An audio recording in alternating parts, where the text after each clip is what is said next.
জাতীয়তাবাদী দল বিএনপির প্রবাসী আমরা সংযুক্ত আরব আমিরাতের নেতৃবৃন্দরা এসে ইলেকশনের জন্য সময় দিয়েছি। আলহামদুলিল্লাহ, আল্লাহর রহমতে আমরা আমাদের নেতাকে জিতে এনেছি। আমরা ঢাকা 17তে প্রবাসী সংযুক্ত আরব আমিরাতের নেতৃবৃন্দরা আমার সাথে যারা রয়েছেন, আমার লিডার আছে ইঞ্জিনিয়ার সালাউদ্দিন সাহেব এবং আমার সাথে আছেন সাধারণ সম্পাদক ফারুক ভুঁইয়া এবং ভারপ্রাপ্ত সাধারণ সম্পাদক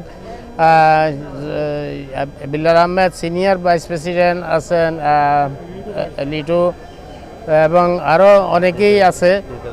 দিদার ভাই আমাদের দুবাই বিএনপির সাবেক উপদেষ্টা এবং সাংগঠনিক সম্পাদক, সাথে রয়েছেন সাজা যুবদলের জয়েন্ট সেক্রেটারি মুকিব আহমদ এবং আরও আছে মনির আহমদ। আমরা সবাই নাম নিতে গেলে অনেক সময় লাগবে।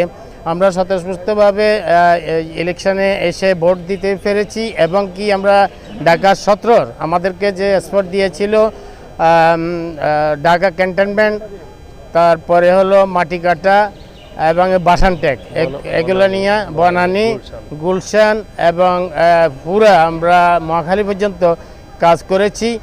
আমরা সকাল থেকে রাত পর্যন্ত কাজ করেছি। কাজ করার সৌভাগ্য হলো আমাদের প্রিয় লিডার আগামীর প্রধানমন্ত্রী জনাব তারেক রহমান সাহেবের আসন 17 আসন থেকে আমরা কাজ করে নিজেরা অনেক ধন্য মনে করি এবং আমি আশা করব যে আমাদের লিডার প্রধানমন্ত্রী হতে যাচ্ছেন, উনি নিজে থেকে সঠিকভাবে যদি পরিচালনা করেন, ইনশাল্লাহ ভবিষ্যতে আমরা 10 বছর যেন সুন্দর শান্তিমতো বাংলাদেশের মানুষকে যেন একটা গণতন্ত্র ফিরিয়ে দিতে পারে, সুখ দুঃখের পাশে মানুষের যেন দাঁড়াতে পারে, আমি এই আশা ব্যক্ত করি। আমাদের যেন কোনো ভুল ত্রুটি আমরা পিছনে যাই করে এসেছি। আমাদের নেতৃবৃন্দরা যারা আমার আবার শুনেছেন, আমরা সন্ত্রাসী এবং কি চাঁদাবাজির থেকে আমাদের কোনো চিন পরিচয় লোক যদিও থাকে তাদেরকেও আমাদের রুখাতে হবে। যার কারণ হলো দল শুধু তারেক রহমানের নয়, দল আমাদের আপনাদের সবাই।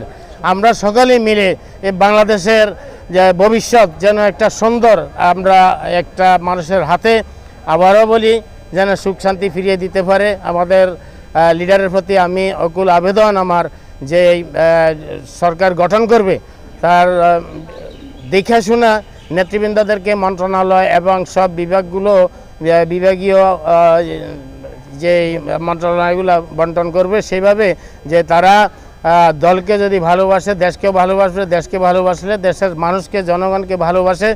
আর আরেকটা আমার অনুরোধ থাকবে, যারা এমপি হন, যারা